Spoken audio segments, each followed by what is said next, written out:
This week we're giving you our thoughts on a bunch of new releases. Join us as we give you our early reviews of Metal Gear Solid Delta, Lost Soul Aside, Kirby and the Forgotten World Switch 2 Edition, and the Sonic Racing Crossworlds Beta, all on this week's HGO podcast.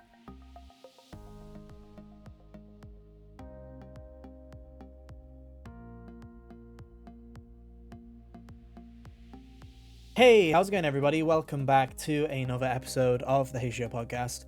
One of your hosts today, Ethan. Joining me as always is my good friend Hunter. Hey Hunter, how you doing? Oh, I'm doing just swell. You had a nice break? Are you ready for this gut punch of a load of video games just coming in out of nowhere? Dude, it's like one of those. It's like one of those Dragon Ball Z moves where they like punch you and then they shoot the energy blast out of their hand after it's made contact. It's like, oh, video games. Dude, it was that much of a shock to the system. The Doodly Doos played twice, and I don't know why, but I'm just gonna let them live their life to the fullest and support them either way. Yeah, it's really weird because it's like obviously relatively kind of quiet August, all things considered. Usually there's a couple of things bouncing around, but it's just been completely quiet, and then all of a sudden out of nowhere you've got like 16 video games coming out all at once, and then you've got Silk Song a week away now, and then it's like, got 16 other ones running for the hills because of Silk Song. And it's just like, yeah, here we are, ladies and gentlemen. The full video game season is about to commence, whether you like it or not. I'm feeling pretty alright, mainly because I feel like they've managed to lock in on this full holiday season of being a lot of stuff that I don't particularly care to play. So I'm like happily just sitting there going, oh, you can replay the October 6th or whatever. I'll happily pick that up. Why not? I've got room. Whereas I think everybody else that had any inclination of playing that game was pulling their hair out going, another game, like, oh my gosh. But hey, don't worry guys, we'll be here to walk you through the stuff we care about, at least. Like today, where we are talking about, drumroll please, Metal Gear Solid 3 Delta, or Metal Gear Solid Delta 3 Snake Eater, blah blah blah blah blah. Kirby and the Forgotten Land Switch 2 plus its DLC, which I think is Star Cross Worlds, but I'm not going to double check that. Lost Soul Aside, the PlayStation China hero project game that has been in development, whatever, hell, purgatory, whatever you want to call it, for the better part of a decade, as far as I'm aware. So hey, it's finally out. We'll be talking about it. Sonic Racing Crossworlds has had its beta, which is essentially just to play the game because a lot of it's actually opened up. So I played that because I wasn't planning on actually getting it, so we'll do our impressions here instead. And if that isn't enough, Ubisoft has released their quote-unquote indie game, Rogue Prince of Persia. So we'll also be talking about that as well. So if you're up for all of those games, as always, whether you're on podcasts or you're on the video version, timestamps are below if you want to hop around or you just care about a couple of games in particular. We've got you. No hard feelings. But yeah, we're going to dive into it pretty quickly.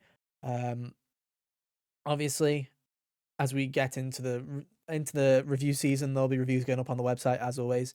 And, the review's up right now, like No Sleep for Konami Date from AI The Somnium File. So if you're into that kind of stuff, check them out on the website or at youtube.com/hotgamers only. We really appreciate it, and thank you ever so much for supporting the show as you always have been. It's been a weird year, I feel, for the show this year. It's kind of been an inverse where our topic episodes are doing better than new game releases. Like, it's kind of it's bizarre. Like the episode last week got more views on it than the review that went up the weekend of the recording there. That normally doesn't happen if the review, gets the attention to break 100 views in the time that it's been put up.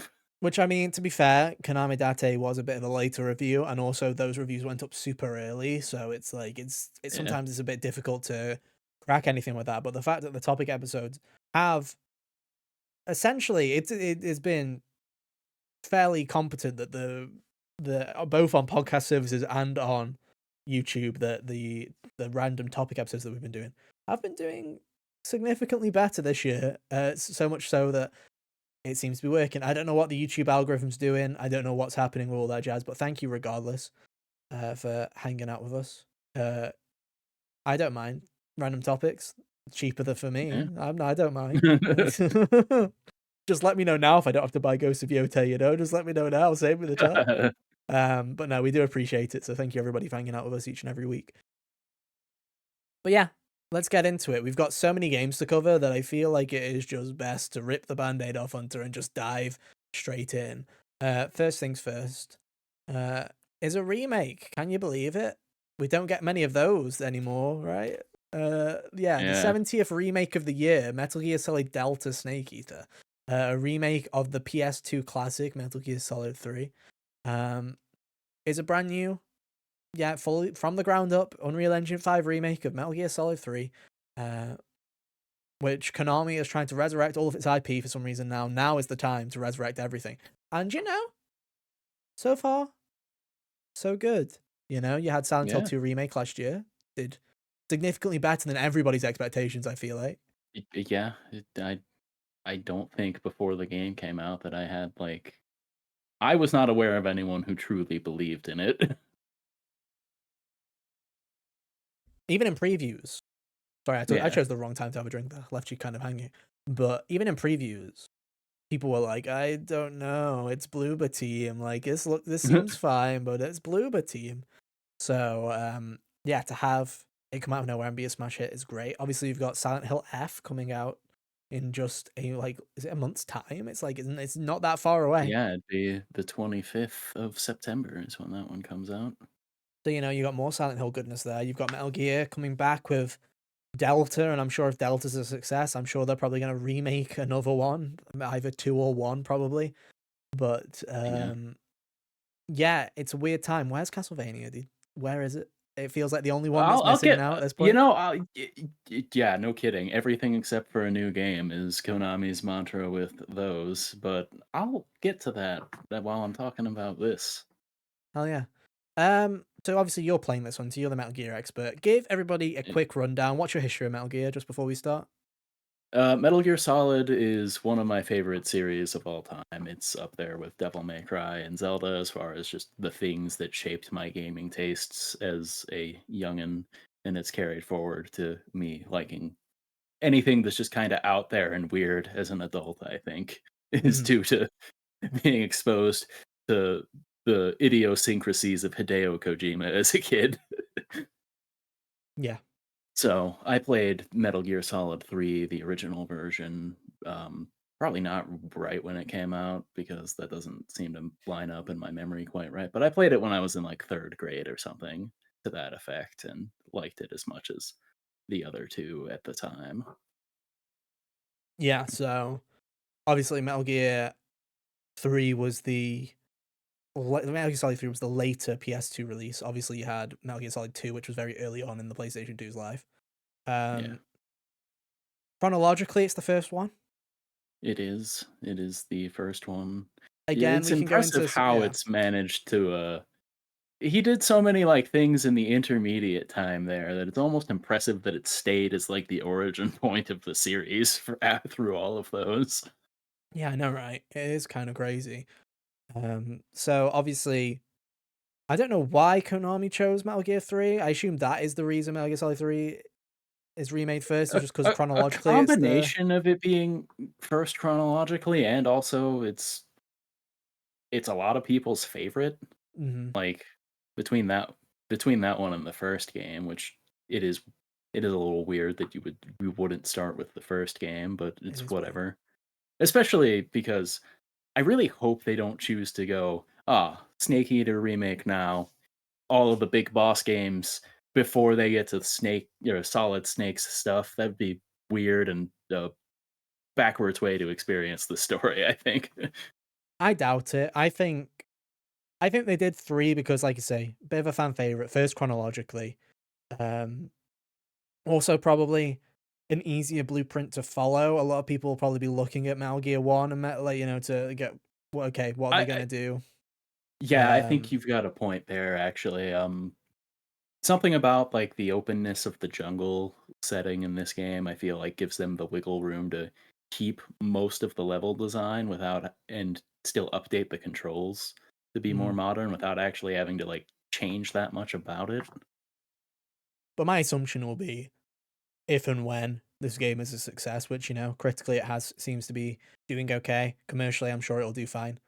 Um, you'd assume my assumption is they'll go and do 1 next. I feel like they'll do 3, Yeah. 1, 2. Is probably the order that they'll do it in. Yeah. just because they can. But hey, it's here now. It's one of those. We've seen it a dozen times. This generation will see it a dozen more. It is a faithful from the ground up remake in Unreal Engine 5. Um, how you feeling, Hunter? How you feeling about Delta? So just to get this out of the way, I finished the game last night. It's been I've That's actual degen, dude. Actual degen. I didn't My guy play had the it. game for I 2 days and was like gobble gobble gobble, like more for me. You want to know something funny too? I woke up this morning, or yeah, I woke up today, and I was like very tempted to play it again. But I was like, no, I have to play part of Lost Soulside at least to be able to talk about that. Yeah, yeah, But yeah, so I finished the game, so I've seen it, beginning to end. I played with the modern control scheme. They have a legacy control scheme where it is like all the button layouts from before with like the overhead camera and such, which, the overhead camera was a problem for free on its original release anyway when they did the little like um Metal Gear Solid 3 Subsistence re-release a year later with some extra goodies. They actually had just the third person like behind the back camera added on to yeah. that anyhow. So, I played around with the legacy thing for a little bit, but I figured, keep the modern controls for the sake of knowing how it works. And Totally. uh I think for a new player, it probably is very intuitive. I was kind of getting screwed over by my muscle memory a little bit Yeah, because yeah. I'm sitting there like pressing square to aim my gun and stuff every now and then, or like for some reason to roll is on triangle now instead of just pressing. Uh, it was X while you were at a run on the other Hmm. version, which makes more sense to me, and that still makes more sense to me. Um, I think in essence, if you've played Metal Gear Solid 5 at all, this game will control very familiarly. It's not like one to one the same. Like I don't think you're zipping around as fast as you were in 5, but got some of the like nice things about it. Like you can crouch walk now instead of having to only be standing up or crawling.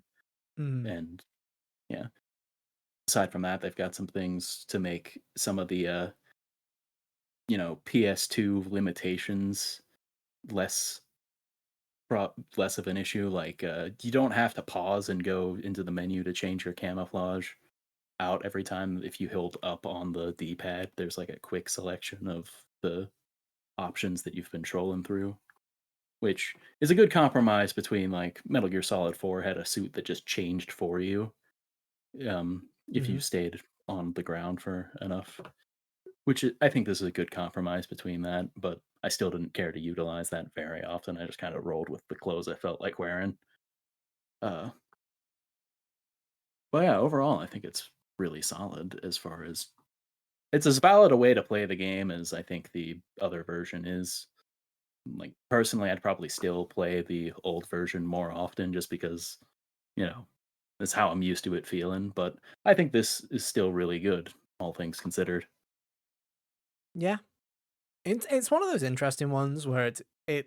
I think the weird part about this remake is Konami made the interesting decision to release Metal Gear Solid 3 for the exact same platforms this is coming out for about 2 years ago. It's a very weird thing where they've given people the option of it's already available on the platforms that you want it on, but do Yeah, you want the remake? with the other 2 games and some extras for, like, $20 very often. It is weird to be like, yeah, if you're not already a fan of this, it would be weird to be like, go and get this instead of the 3 games for $20 collection there, but, some people are, like, spiritually averse to things that look and feel old, so I guess this would be a better way to onboard them to it. Maybe. I don't know. We are getting to that point though. I mean, it's like we'll have this conversation next year as well. when we're like, oh yeah, Persona 4 Golden is available on everything, but there's the remake as well. And it's like, I don't know. There's times when I love a good remake, where it's just like, oh, it's nice to have that, play it again. Do what you did. Binge it all in a night, go gobble, gobble, gobble, notice any of the minor differences, and then go, say la vie, and then go back and play the original. Yeah, yeah, But and like I might still play this version here and there because I do think there are some solid inclusions about it. Like uh the facial animation, while not like the most crazy, um it's not like to use the easy comparison here. It's not like Death Stranding 2 earlier this year, where those were like some of the most expressive characters you've ever seen to this point.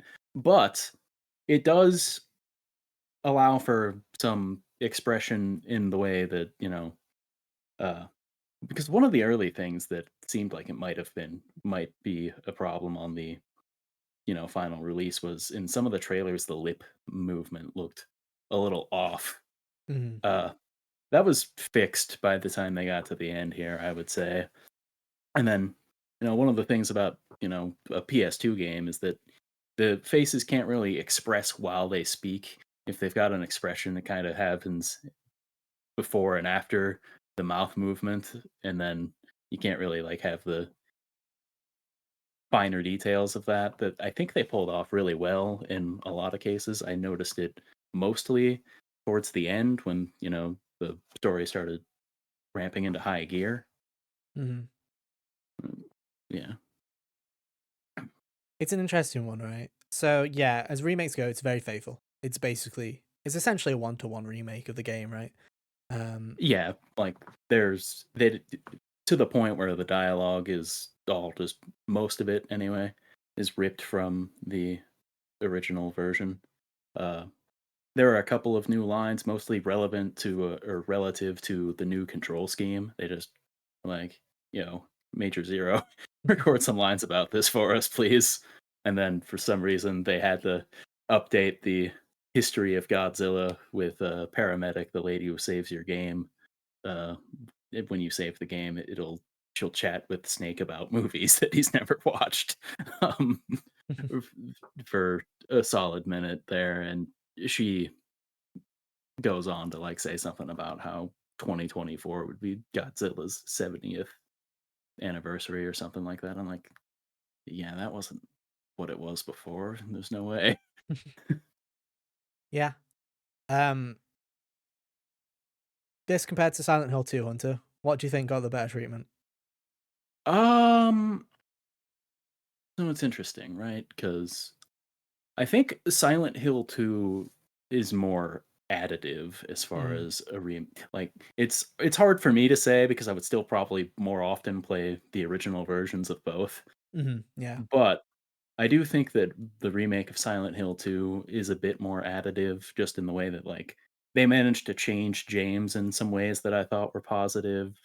Um some of the ways that like the areas was framed by the new perspectives I thought was really good. With this game a lot of the time it is just kind of going, "Oh man, the facial animations are good. The materials are really solid as far as like you looking at like the different clothes people are wearing. It's like, oh, the Payne's clothes are like perforated because he's a bee man or Mhm, something. Now he's got the beekeeper stuff. That yeah. didn't that didn't come through very clearly in the old version because it was just kind of just the solid black with the hornet stripe vest there kind of deal. But I would say that Silent Hill 2 is the more additive of the things, but I guess that could annoy people in some ways, like if you want just this literally is the old game, but it looks nicer. I don't know. I feel like that's the way to do it these days. It's just in my head, I feel like give us a reason for redoing it.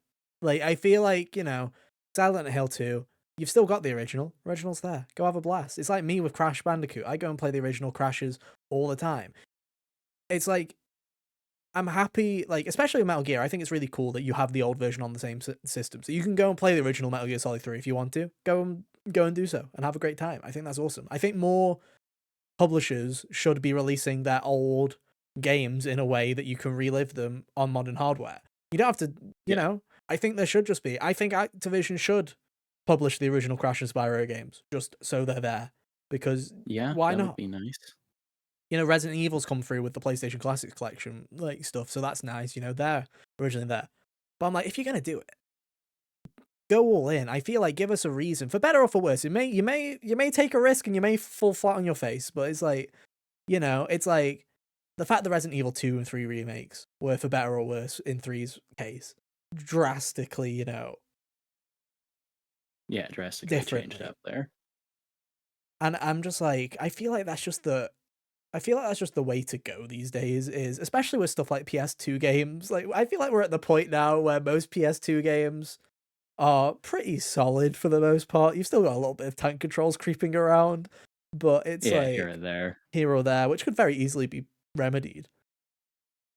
But I do I just don't sit know. there and I'm like, I see a place for both. Like, I think that having both kinds is like I feel like it allows for a level of freedom that, like is nice, I would say. it As far does. as I don't know. I'd rather, if you're gonna do that though, I'd rather you turn a mediocre game into a good one. Like, I feel like yeah, I know. I wish You the see, that's the remakes weren't whole like like Metal Gear Solid 3, where it's like I was shaking my fist. I was waiting for that. That game's boring as shit. Remake it, please. Like, no one was saying that. Like, no one was yeah. saying it. Yeah, it is. There is a level of, well, what's the point? Because I mean, I do still think the original is great and didn't really need a remake. Hmm. Though I say that as someone who goes back and plays it every couple of years, I don't really have the barrier to entry that someone who Totally. hasn't ever played one might have. But you know, as far as that goes, yeah. To your argument, remake that games too. I think the Devil May Cry 2 could see a life or a version of itself that doesn't, bore people to death. Dude, it's like with like the Yakuza games. Like that, there's a big rumor right now that they're remaking Yakuza 3. Like Yakuza Kiwami 3 is the next one up. Not just because every Yakuza game just went on sale apart from Yakuza 3. That's a weird one, isn't it? Like, but ooh. Um but Yakuza 3 is a very flawed video game where it's like I like the story and it has a good premise, but in terms of controls and the way that game plays, I'm like, yeah, it's not aged like fine wine, let's put it that way. There's like that, I feel like it gives you a reason to go back and polish it up and do new things. And the Kwame games are different. And I'm like, that's cool. I like that. Even if it's just adding little bits and pieces, like I say, I think, like the Resident Evil 4 remake. I really like Resident Evil 4 remake. The Resident Evil 4 remake made me add the original Resident Evil 4 to my list of stuff because I'm like, oh, I want to see how different it is eventually. When I'm not sick of Resident Evil 4 because I replayed that game 7 or 8 times, I will definitely go back Yeah. and play the original. And like as a longtime fan of this game, it was fun to just kind of look and see and compare and contrast Mm. to what they did do differently because some things were like they weren't super like you wouldn't if you only played the game once, you probably wouldn't even notice this. I have played Metal Gear Solid 3 more times than a normal human Too should, many times. Yeah. and I'm a neurotic freak, so I was like, "Oh, they kind of changed. That wasn't a POV shot before. It was kind of just behind his shoulder or something like that Mhm. for, some of the cutscenes or something like that." Where and to the point of little additive things that make, other versions worth it. The version of the game that keeps getting, put the HD version and Mhm. by extension the Legacy Collection version that's on the modern systems now. That doesn't have things like the Snake versus Monkey mini game that was on like the very first PS2 version. And they also brought back The Nightmare the one? little Mhm. Nightmare mini game. Is drastically different this time. It is wild. The old version was like this kind of black and white film grain. It, it- Atmosphere wise, it almost leaned more towards like a horror game, like an urban prison with some supernatural stuff going on kind of deal. Whereas the new version of the Guy Savage Nightmare is my head first went to Bloodborne, and then I'm like, well, it's closer to Castlevania would be the closer thing to say for this. And then I started going, huh. Because the Imagine. whole origin of the Guy Savage mini game in the first Metal Gear Solid 3 was it was like this demo for a game that just never happened. It would be nice if this was like a demo for a Castlevania game that does actually happen, because it does.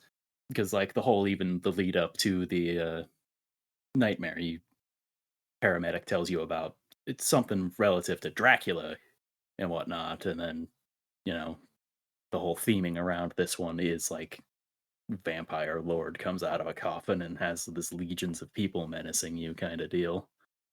I mean, it's gonna happen. I feel Oh, like I hope so. there was a rumor that they were working on all three of them.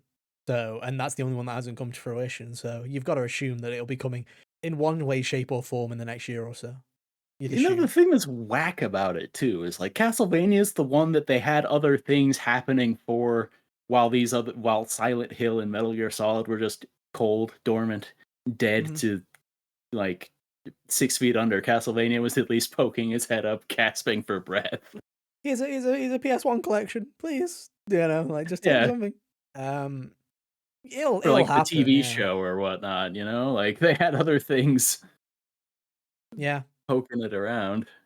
But yeah, we'll see. We'll see. But yeah, I assume you recommend it, Hunter, Yeah, Metal Gear Solid 3 is a game that anyone should play in whatever way they should want to. Uh, and it's another option. It's another option to yeah, it's play it. another option.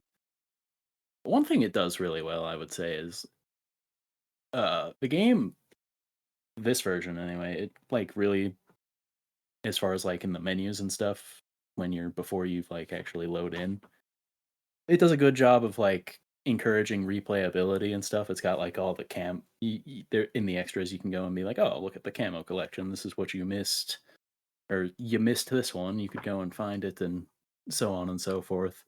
On top of the little frogs that are dotted throughout the um, Yeah. areas for you to like shoot as a collectible. They also added like 64 duck statues for you to find and shoot too for another extra goodie. They also made like the quality of life of that a little better as far as like if you're in an area and you shot one of the frogs and or ducks, if you pause it, it will tell you if you got it. Nice. So and they like it works across multiple save files, so you don't have to like get it in one run. Hell yeah.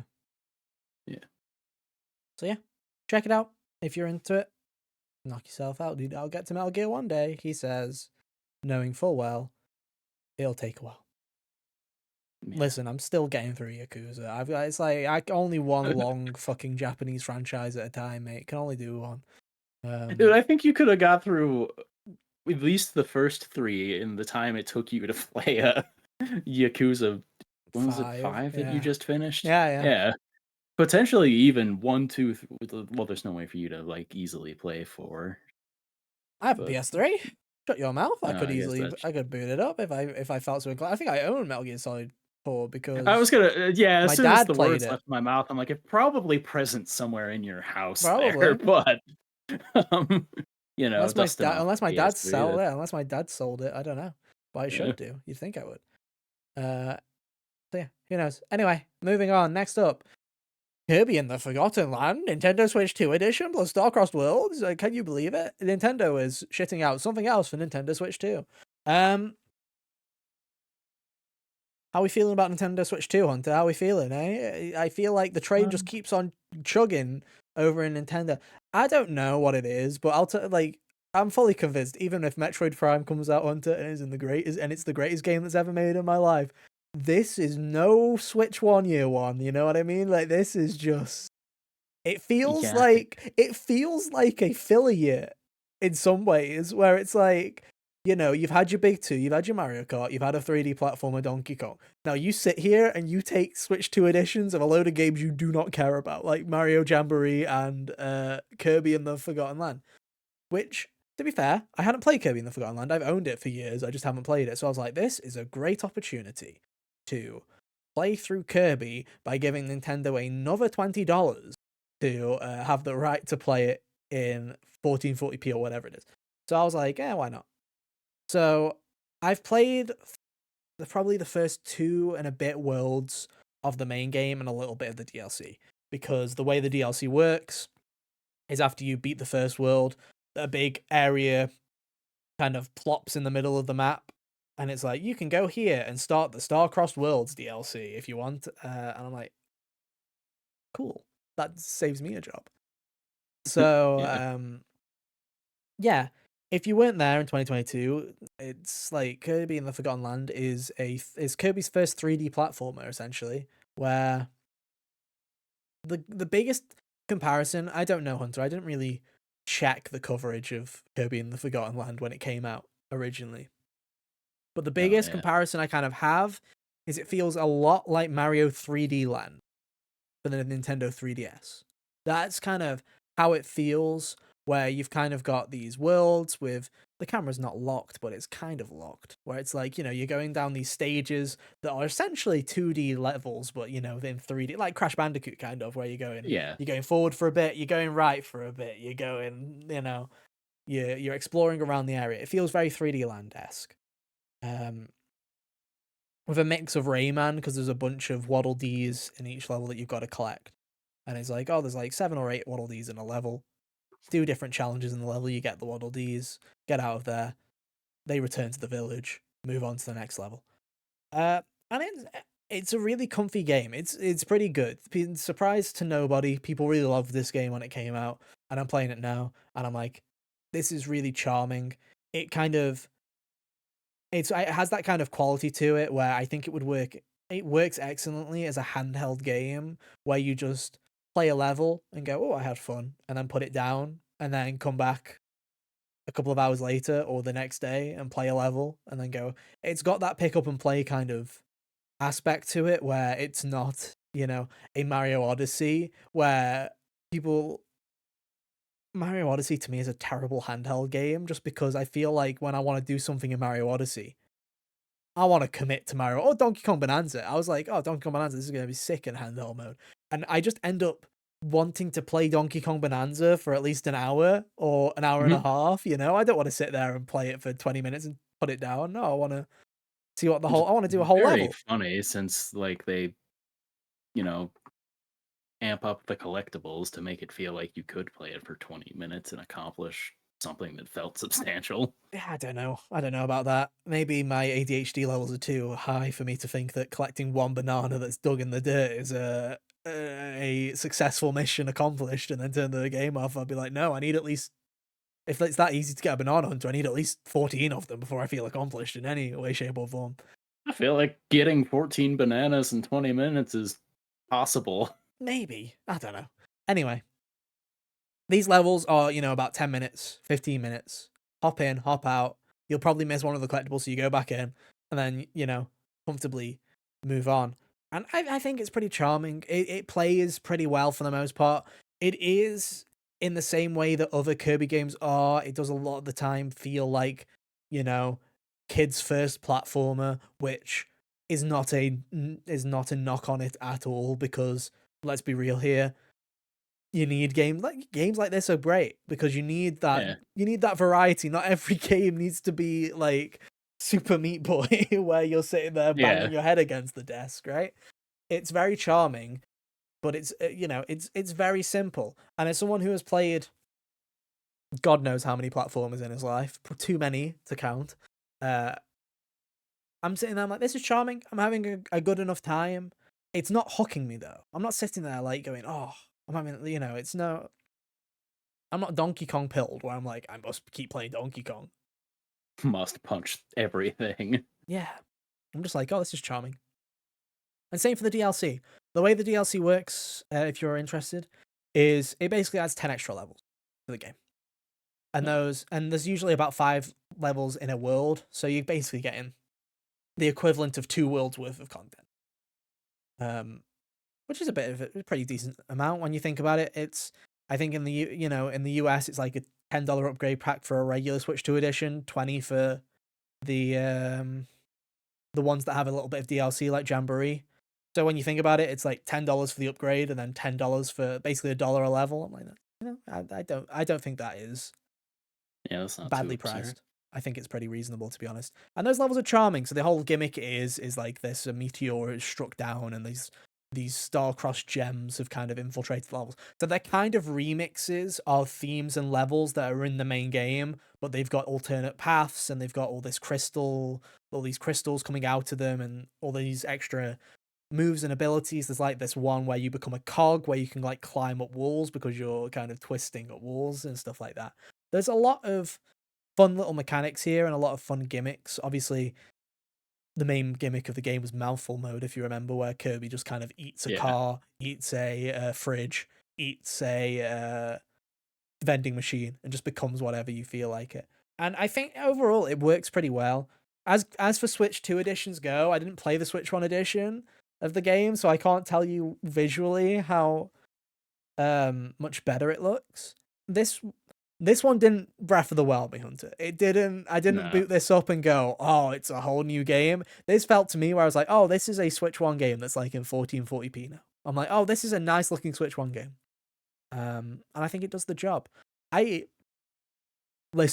feel like of the expansion ones, of the 2 expansion Nintendo Switch 2 editions that we've got so far, definitely the better one. I've played Jamboree and I've played Jamboree TV and I've played this.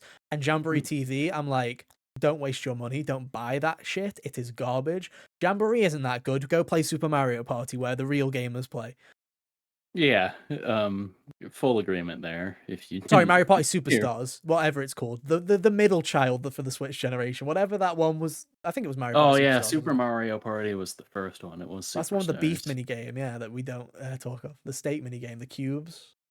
We had to Oh yeah, like get them to the right cooking. My God.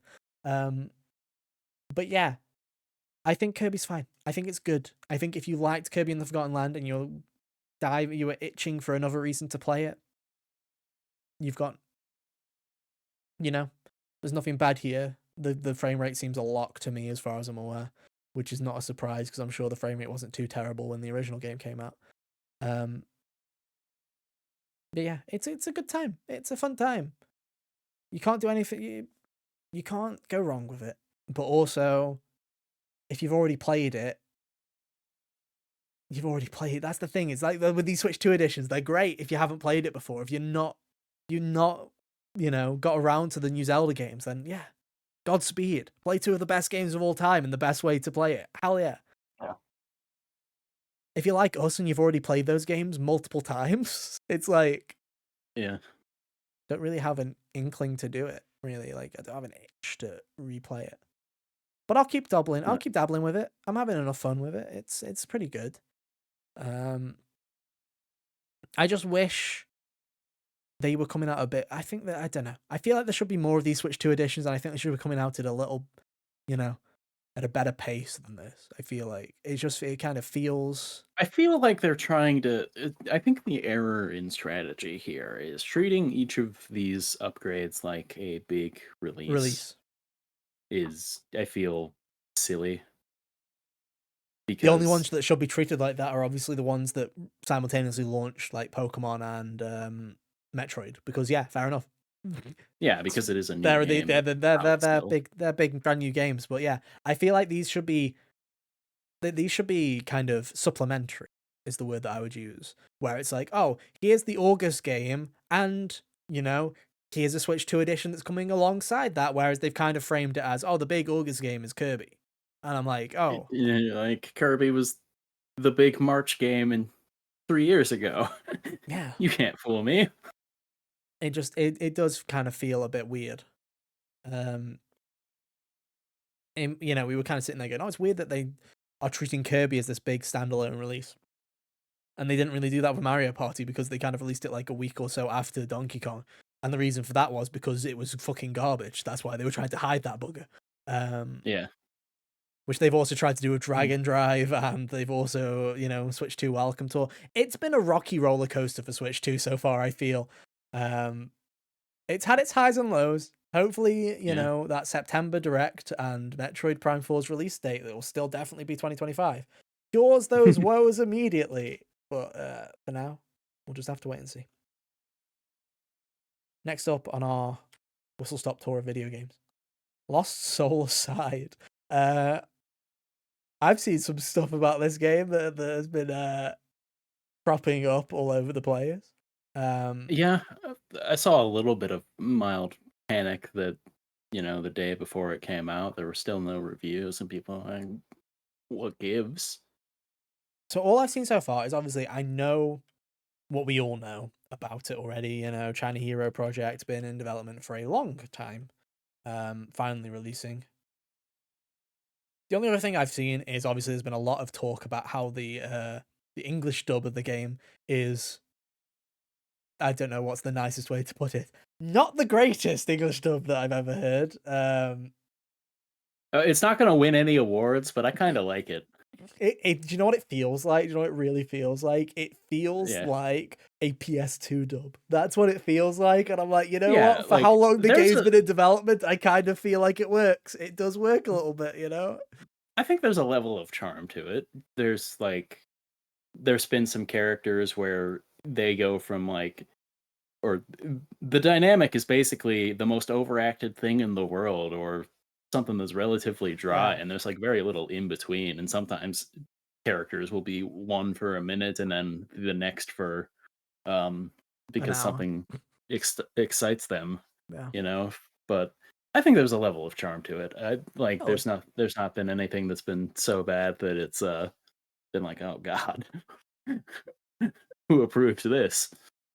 there's one bit where I was like, I don't know if you've got to it yet. There is one bit where I was like, oh, I'm like, oh, when people critique the Xenoblade 2 voice dub, I'm like, Oh, yeah. oh, I see what they mean when it's like, oh, it's like, I've got no skin in the game, so I'm just watching a cutscene here, and I'm like, Yikes. like I'm just sitting there like leaving me speechless, dude, and not in the best way. Yeah. But hey, it's here now. Lost all aside. What is it, Hunter?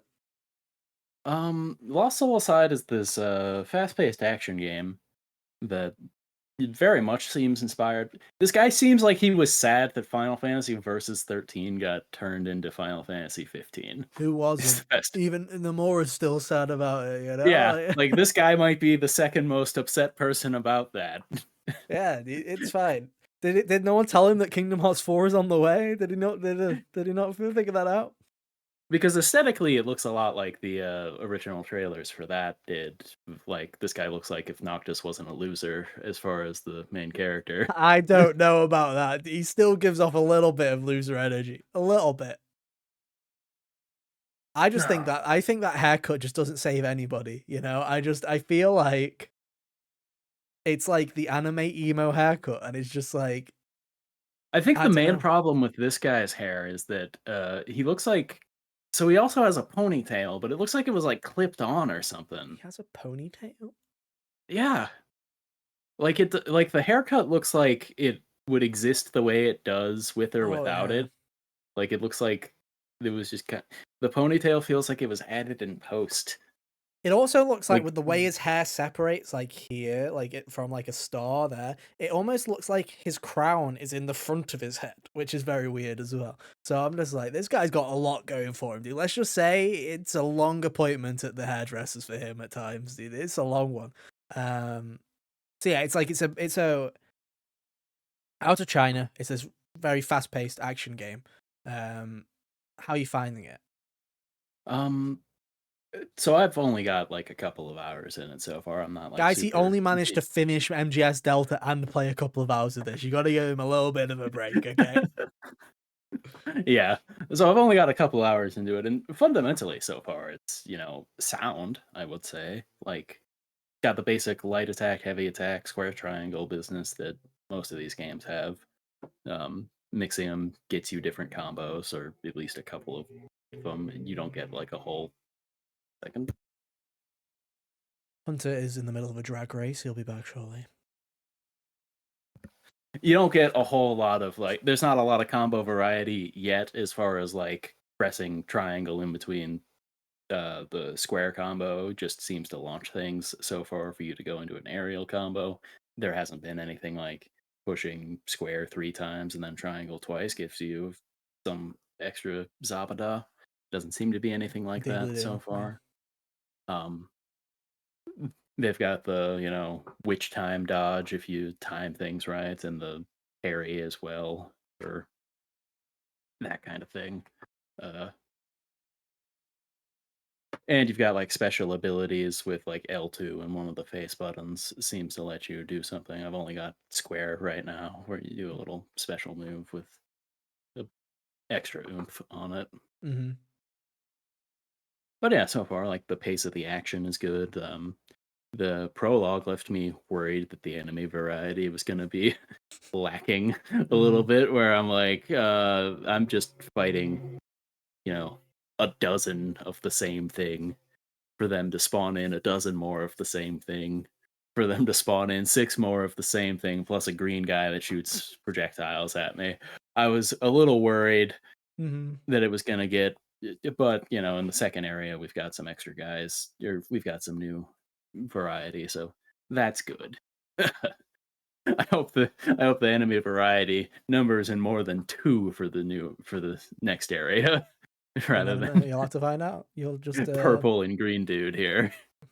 But you know, uh, it looks to me, and it's like, and I don't mean this in a negative light whatsoever, right? But it does, with how long this game has been in development, it has that kind of PS3 charm to it, where it looks like it feels like a game out of it. It looks like a game out of its time a little bit, where it's like, yeah, it does. In just the little bit I've played, I'm like, man, this does feel like a game out of time. Like, there's something about this that you don't get a lot these days. yeah, for better or worse, right? Where it's like, it, I think it's a hard one, and it really is because some games do just kind of get stuck. It happens, like like Yeah, you hear and about it like all the time.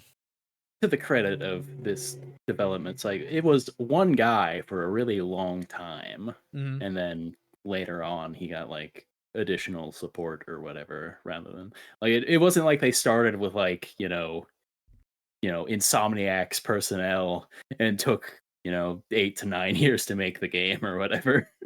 You mean Naughty Dog? Yeah, that's crazy. Yeah, exactly. All to be probably It was fine very in the funny. end. I was having a funny conversation with a friend the other day where, you know, we were talking about Call of Duty because it's like, oh, it must suck being a developer on Call of Duty because you just have to, you're just in that loop forever where you're just making Call of Duty and no changes happen and nothing's the same. And I was like, he was like, in comparison to like working at Naughty Dog, I'm like, what? Making Last of Us remasters and one single game for 5 years? And I'm like, the problem with games nowadays, and it kind of just sucks, is if you're a junior developer back in the 2000s, right? Say you joined when Neil Druckmann did, right? And it's like Yeah, in your first 5 years, you'll have worked on two Jack games, a racing spin off, and the first two Uncharted games. You'll have worked on all of those in like the first 6 or 7 years of you being at Naughty Dog. And now it's like you've spent 6 or 7 years at Naughty Dog now, and you've worked on the ending of The Last of Us and Intergalactic, and that's it. And I'm like, just kind of, with how slow game development is now, it just kind of you just end up like everyone just ends up getting stuck on these one projects, which is like you're constantly, you better like the thing you're working on because you're gonna be working on it for a long ass time. yeah. It's like I don't know. Like imagine like junior developer. I don't know what the criteria for like graduating that stage of your career is exactly, but now it's like I feel like you'd be stuck on that part for ever because of how long projects take to make. Either that or you go Like, through three roles while you're on the same project. Like you start as a junior and you end up as like as a middle level because you've been working on something for 6 years. Like, it's a long yeah, period of yeah, time. But getting back to the original point, one person working on these kind of project for a long period of time. And it's a big scope. It's not the smallest of scopes, right? It's not, it's yeah. Like I not don't know how long this game is as far as that's concerned. I hope it's not too long because like these yeah. games shouldn't be that long, you know. But um, as far as like for the few hours I've been playing so far, nothing catastrophic has happened to the game while I've been playing. It functions very well. I haven't fallen through the floor. I haven't none of that's happened. So, you know, games with more people that take as long or a little less of a tortured development cycle to come out still have those kind of issues. Yeah, So, it's impressive that that happens. yeah. But hey, it's out. You can check it out. It's on PlayStation 5 and PC if you want. There's also a demo available if you don't feel like chucking your money or what was it? There's a demo if you want to check it out. I won't ask you if you recommend it just yet, Hunter, because obviously I feel like you've got like only a couple of hours on it. I mean, you can if you want. Yeah, I don't really know yet as far as where I'm Hmm. gonna stay. Like, I'm enjoying my time so far. I like these kind of games. If I feel like most people who do like these kind of games got caught wind of this somehow, Like my first Yeah, yeah. instance of knowing about this was like I think in 2021. I just saw a trailer for it, or maybe even just some artwork. I'm like, oh, that looks kind of cool. And then every time I saw it after that, I was like, oh, this does look pretty cool. And like, I don't know. I can't wait to unlock more of the kit that they seem to give you because in the trailers you're doing some wacky stuff where he's like, Hmm. after the double jump, he's got like this goofy surfboard kind of thing that he extends his jump with. I can't wait to get to that kind of stuff. You know, the characters and story seem to be there's a charm to it as far as the performance and stuff, but it's all very basic. I like the dynamic between the little dragon guy that gives him his powers and everyone else because he's like this very uppity self-important dragon man that just the way that he acts with the delivery is very good. I think it provides a level of humor that isn't just, oh, let me tell a joke and stop for the laugh track. Yeah. Everyone else is fine. Like I had this problem with I had a problem with Stellar Blade when I played that last year where it was like, there were three main characters in the game and one was boring, the other one was kind of okay, and the other one actively annoyed me. So I haven't hit anyone like that yet. So if it can do that, if it can maintain that, it will be better than Stellar Blade as far as storytelling is concerned. Well, we'll see. We'll Yeah. see. I'm sure you'll have more to update us on next week. Yeah, I'm sure that I'm sure that I'll have renewed impressions and maybe a review on its way. Let's see. Let's see. Right. Last game from me. Sonic Racing Crossworlds. Oh, hello, Sonic fans. Nice to see you. I've not put you in the thumbnail because fucking hell, I don't want to deal with you lot. Sonic Racing. So it's there's a big beta. This game's out in a month and a half. And it had quite a bit of buzz going into it from people that have been playing the demos at SGF and at Gamescom have been relatively positive, surprisingly positive about this game. And so I was like, oh, You don't I'll get a get lot of good press for the video game side of Sonic that often. yeah, and that's exactly what I was like. I was like, oh, okay, if reviewers are going, oh, this is actually quite something. I'm like, okay, let me keep an eye out on it. It And then might be obviously the they greatest thing in the world if the games media is like, "Oh, it's kind of good." yeah, oh god, Um so yeah, I was keeping my eye on it. Um And then a couple of days ago, obviously, they announced the network test. The network test came out, and people were people were data mining it. People had managed to get into the beta early on Steam, and were having a blast with it and going, "Oh, this, what Sonic fans are like. This is the greatest game ever made." Everyone's taking Mario Kart World round the back and shooting it and going, "It's the death of Mario Kart, ladies and gentlemen, I feel has like people who arrived." are playing Mario Kart that aren't even Sonic fans felt like that at certain points in the past couple of months. True, true. So yeah, I was like, I'll give it a try.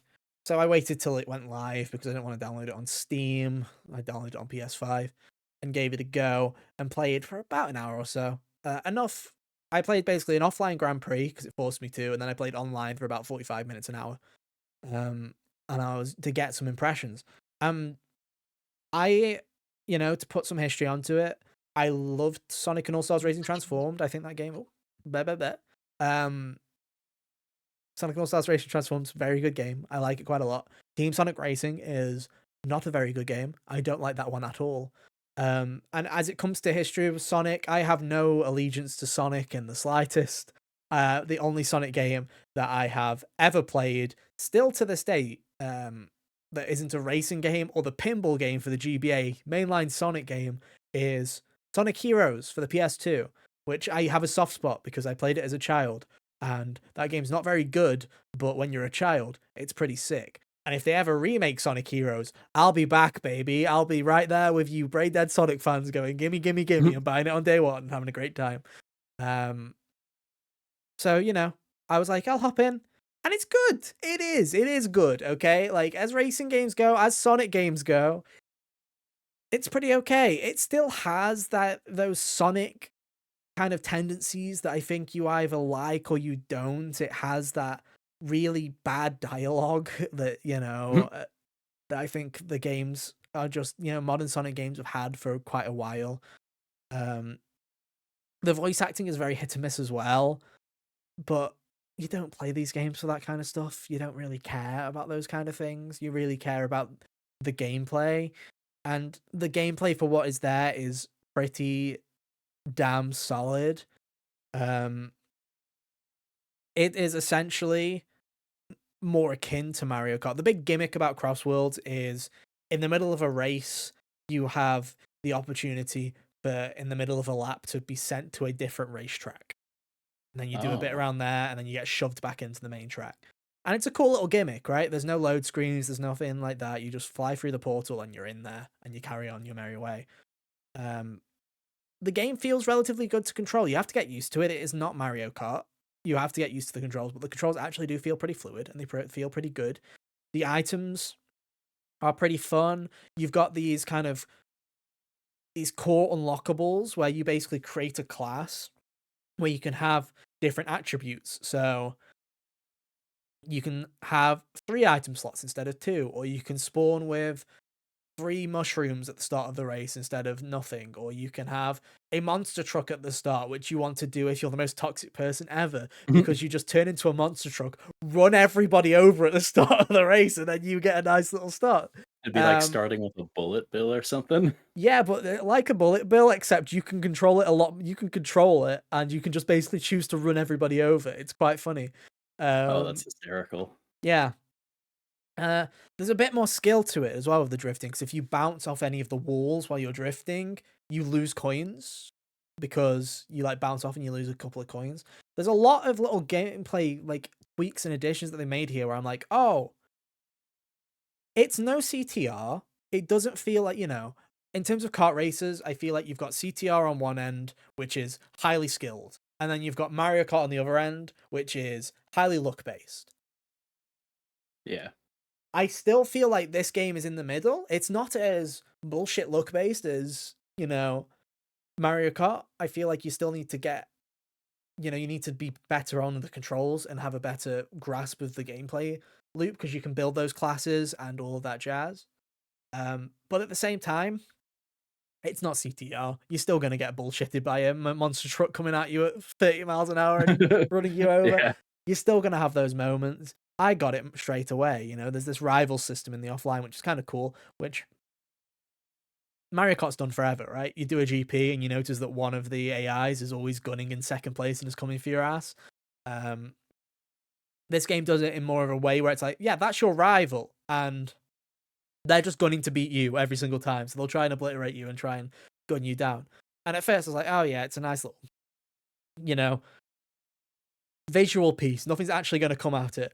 And, I beat them in the first race and they're like, darn it. And I'm like, haha, sucks. And it's like, oh, that kind of feels good beating your rival. And then he absolutely handed my ass in the second. Like, they literally abused me in the second the AI race. is actually better than the rest of them. It's not just like, oh, it just happens to be that Knuckles is coming in second behind you every time. No, yeah, it is. It feels like they're actually coming for you. And it felt like there was an actual neck and neck, where the last race of the GP is what sealed the deal of me beating it and winning. And I was like, that's a cool mechanic. I like that quite a lot. There's also these, cheesy little cutscenes where, the person, you have a back and forth with your rival before the GP starts or whatever. There's some nice little dialogue things there. But I'm looking at it and I'm like, for a Sonic game, it's pretty damn good. It feels like it's in the right place. Now, Sonic fans are going to get mad because this game is still going to end up getting an 82. I feel like that's around where this game will land. It's about an 82, which is great. Nothing to It's above average for this series, isn't it? For Sonic, that's fantastic. Yeah. Do I like it more than Mario Kart World? Yes and no. I think the problem with Mario Kart World is Mario Kart World is such a flawed game. You know what I mean? Where it's like Yeah. the actual gameplay that's there is great. The karts feel good.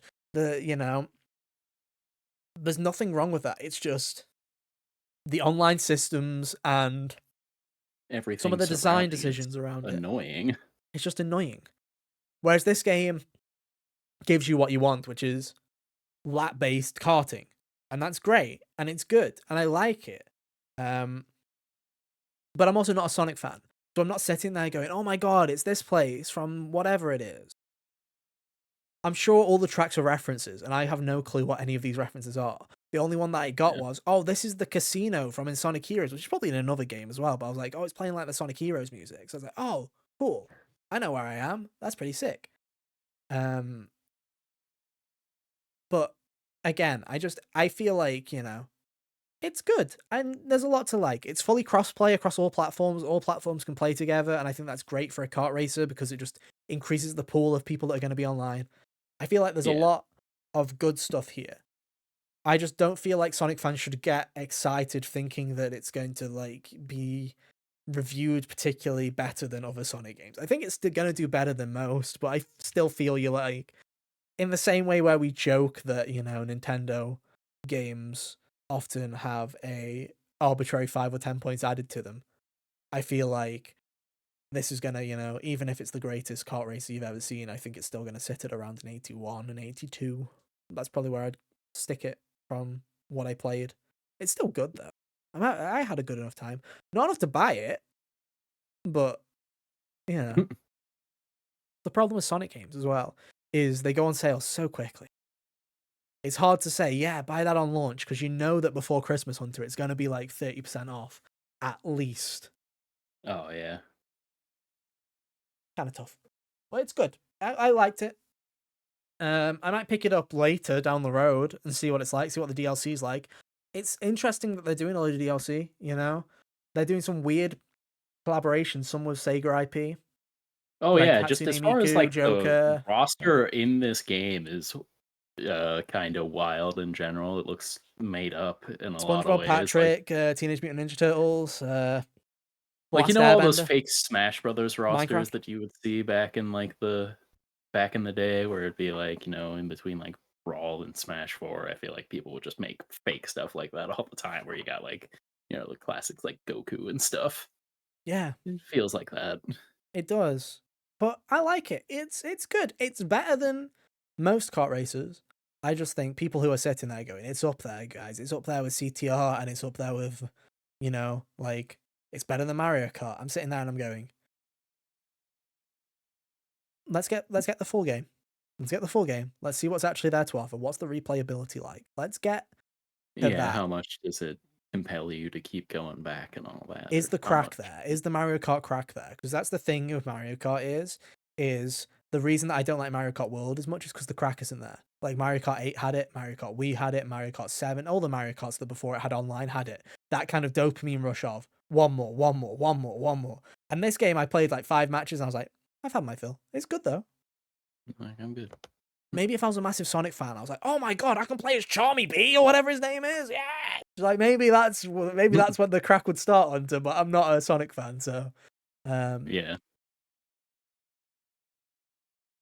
it does make me feel sad though, because I feel like if I got into Sonic when I was like if I'd had more Sonic games as a kid, I feel like I would have been a Sonic fan. That's kind of the thing where it's like I just I'm too old now. It's like Kingdom Hearts, where it was like, if I Oh played yeah. Kingdom Hearts 1 and 2 as a kid, that would have been my personality. Now as an adult, I can go, that was fun, but also kind of awful. Like It's funny how looking at things as an adult can be different. Like, how like last week I was talking about Soul Reaver and how Mhm. I was like, oh, I would have loved this as a kid. And like I still have a really solid appreciation for it on the other side of it as an adult now. Yeah, yeah. Where, you know, and then you got things like Sonic or Kingdom Hearts where it's like, oh, I was probably the kind of kid who would have liked this But grimace. now I'm 27 years old and I sit there and I Yeah. go, I really do not care about this cast of characters that much. I'd love to remake Sonic Heroes. Prove me wrong, dude. Prove me wrong. Remake Sonic Heroes. I will happily take that. Yeah. It's weird to me, right? Going back to the remake topic, it genuinely is bizarre to me that Sonic doesn't. That seems like a franchise that would have already done an Adventure 2 remake, a Sonic Heroes remake, Yeah, it seems like the most they do are like the updated ports or whatever with the, it I just guess, feels the weird to me. remaster side of the That feels like spectrum the there. kind of franchise that would do that, you know? Yeah, Same with especially since it's they seem that and compelled Assassin's to. Creed. They're the two franchises where I'm genuinely shocked that they have not got on the remake train yet.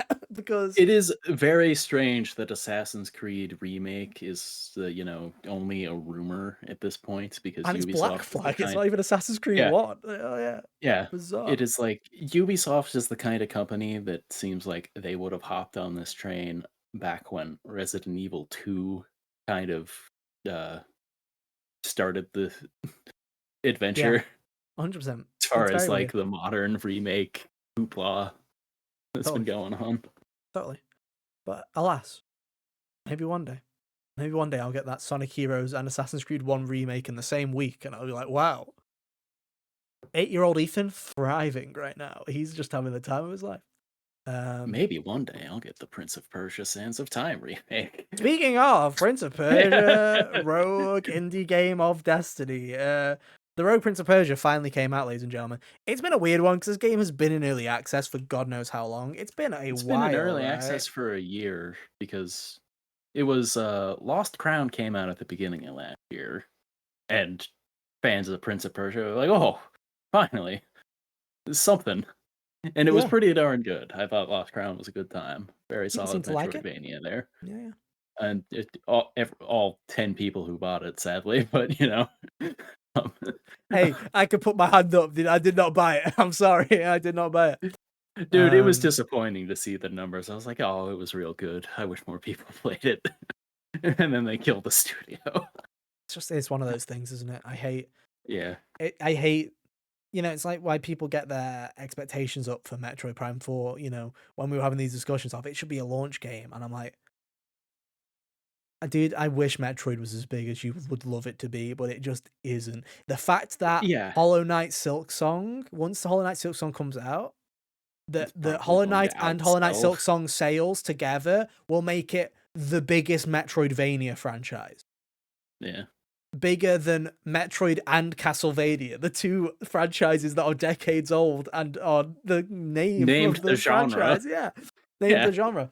It just I just don't know what it is about those two series where it's just like they just kind of people love them, but the general public just kind of go, hey. And Prince of Persia, I feel, is the same thing. It's like when Assassin's Creed was originally a Prince of Persia spin-off, and I think Ubisoft were thrilled that it worked as a spin-off because like it's gonna do a lot better.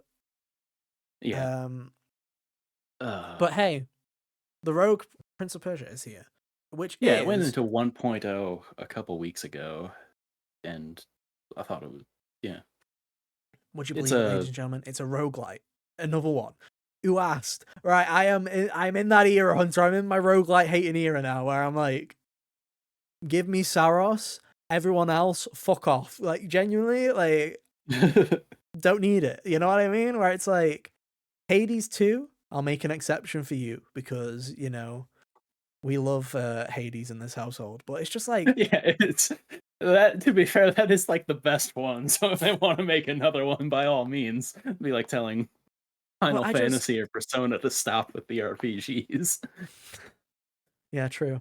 But I don't know. I'm just like, every small development game at the moment a roguelite. It feels like, and I mean it sucks because it's like, yeah, it works so well with a lot of franchises. It works for Prince of Persia. A roguelite kind Yeah, of setting yeah, I works do for Prince think of Persia. this works really well for the IP. I think as far as like I like this more than most of the other roguelikes I've played around with. I would say. Um, So to set it up, this was developed by Evil Empire, who is the team that took over Dead Cells after Motion Twin decided they didn't want to do it anymore. Yeah. It's a weird Dead Cells is such a got such a weird story behind its continued development after launch. Like learning about that was interesting. But Yeah. yeah, so this is that. It plays it plays very much like Dead Cells as far as, 2D action, kind of choosing where you're going as far as that goes, your loadout and all of that. Um the because of the because it's a Prince of Persia game and he's got like there's always time hoopla going on in these games. There is like a narrative set up to, justify it being a roguelike, which I like because, you know, my other two favorites are Hades and Returnal, which also do that in Hmm. a way that feels substantial, where it is basically his pendant that he wears returns him to the last time he slept if he dies. So it's granted this version of the prince functional immortality for all of his life. Hmm. Dog's on our end, by the way. Uh, we'll get. He'll be back. Is he back?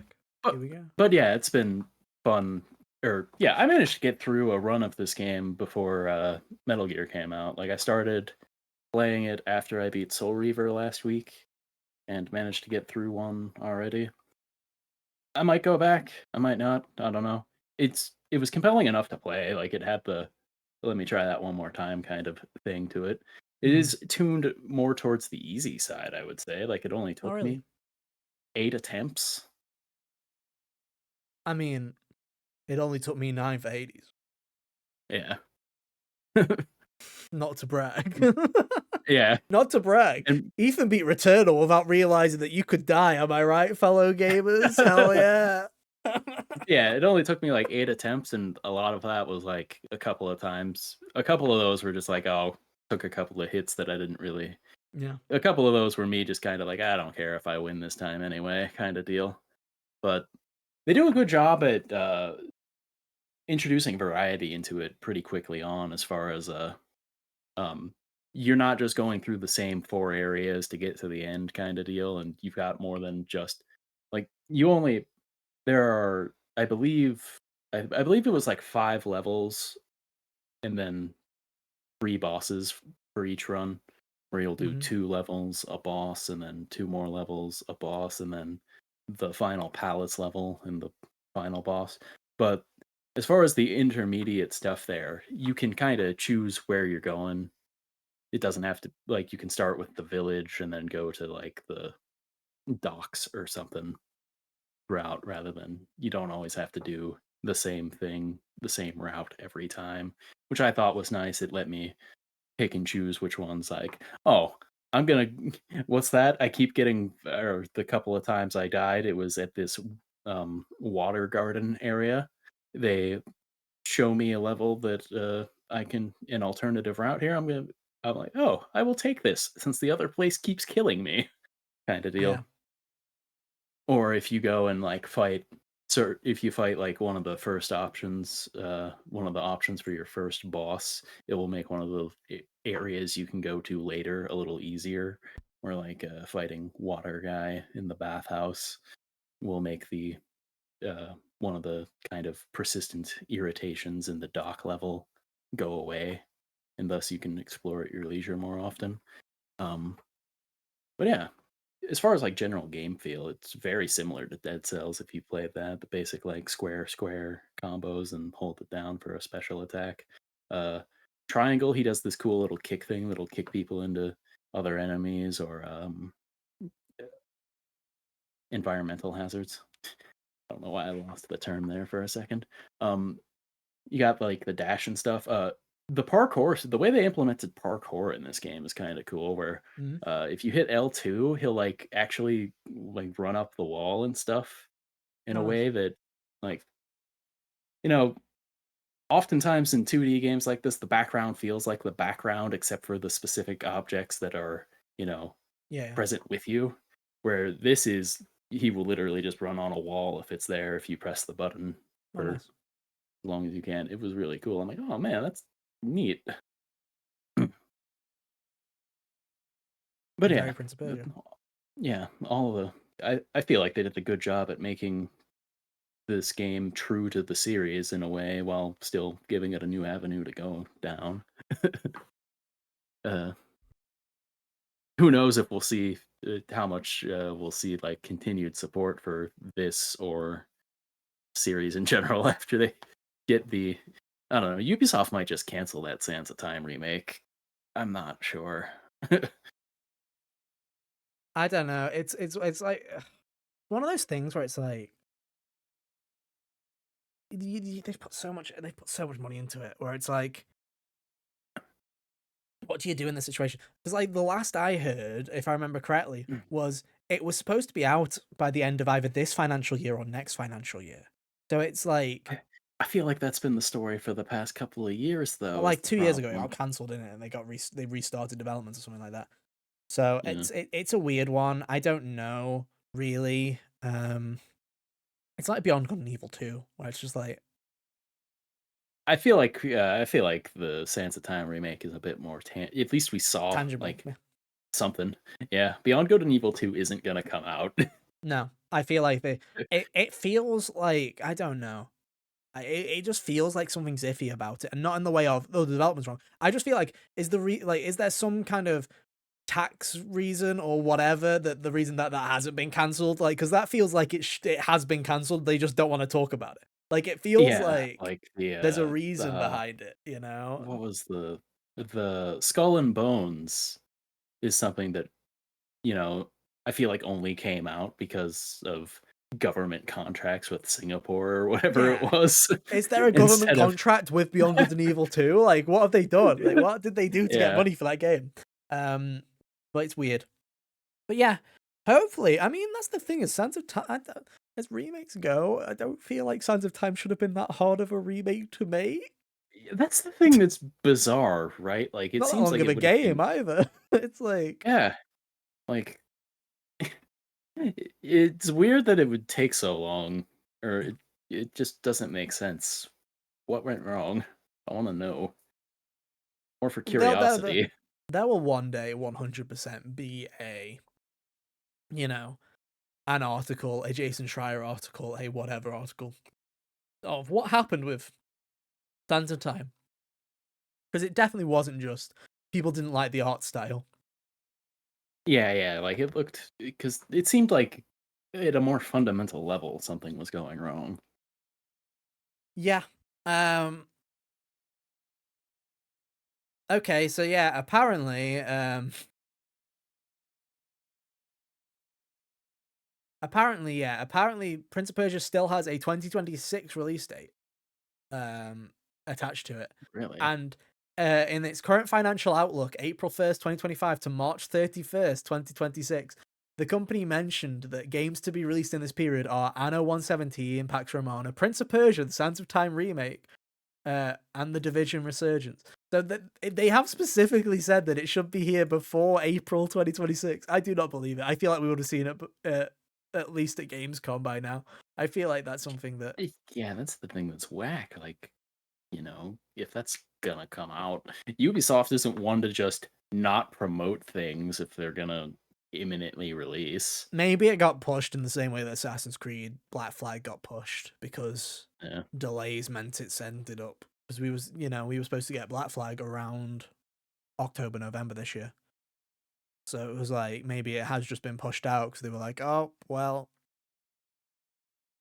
who knows? I don't know. Hopefully we see it. Hopefully. It'd be nice. Hopefully it's good. Like that's the other problem. No, It's no, like well, if don't it's go just that far. Don't go that far, mate. like if You it's can't be just, greedy. Ubisoft has been burning down around themselves for the past several years now. So like if that's another very tall order is to Well, ask it's the like game to be they're good. making, they've announced they're making a Rayman game and as well, and I'm like, that's nice. Show me it, and then then we'll talk, because Yeah, those poor I don't. Splinter Cell fans.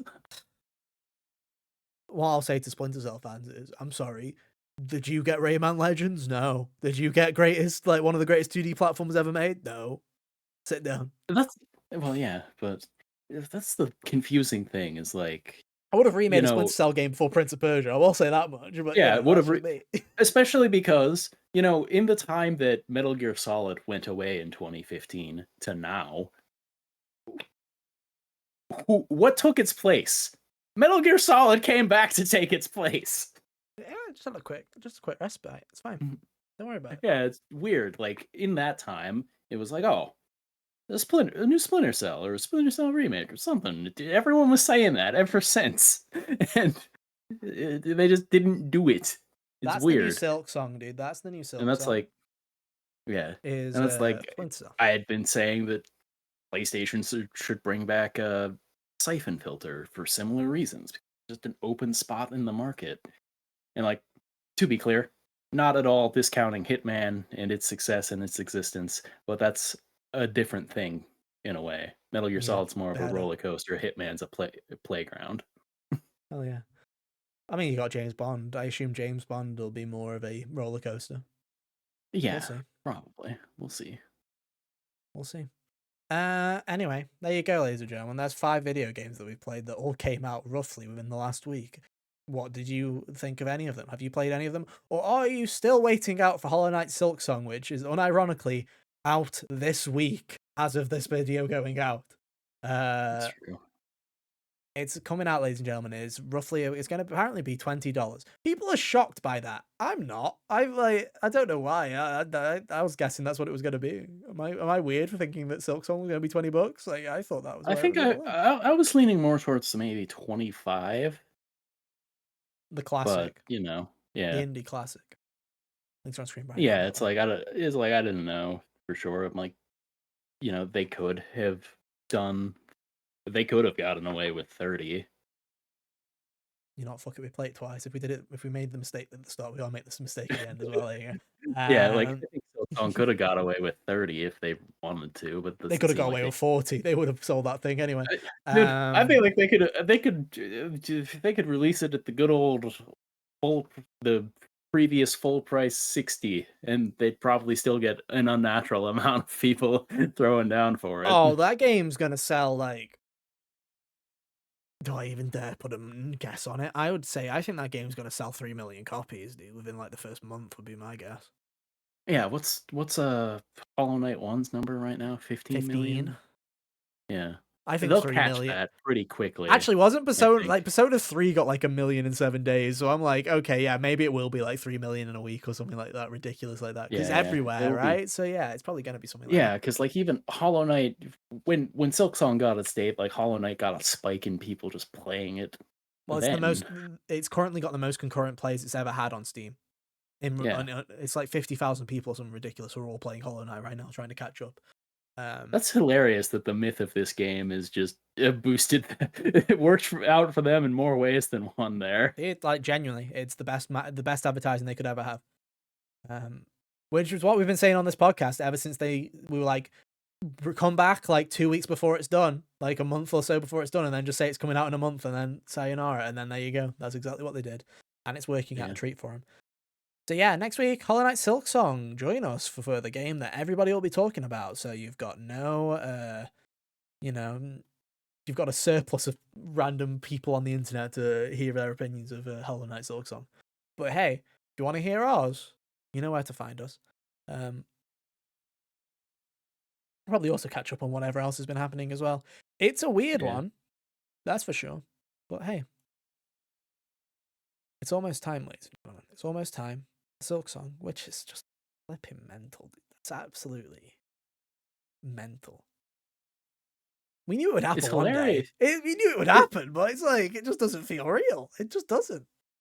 This is another one in the long lines of hilarious that it beat Metroid to market. It is crazy that it beat Metroid Prime 4 to market, isn't it? Metroid Prime 4 was announced sooner. That is Like, Elden Ring and Hollow Knight Silk Song got announced and released before Metroid I, Prime 4 releases. Like, that is mental. Like, that is I know actually I mental. know the final product was underwhelming, but for a while Bayonetta 3 was like bandied around in the same kind of conversations because it was revealed and went dark for years at a time. It's sad. It makes me sad not because we won't get games like there this to again. look forward to? Because we will have games like this again. It makes me sad because it feels like this is the last time we'll get a pure game like this again.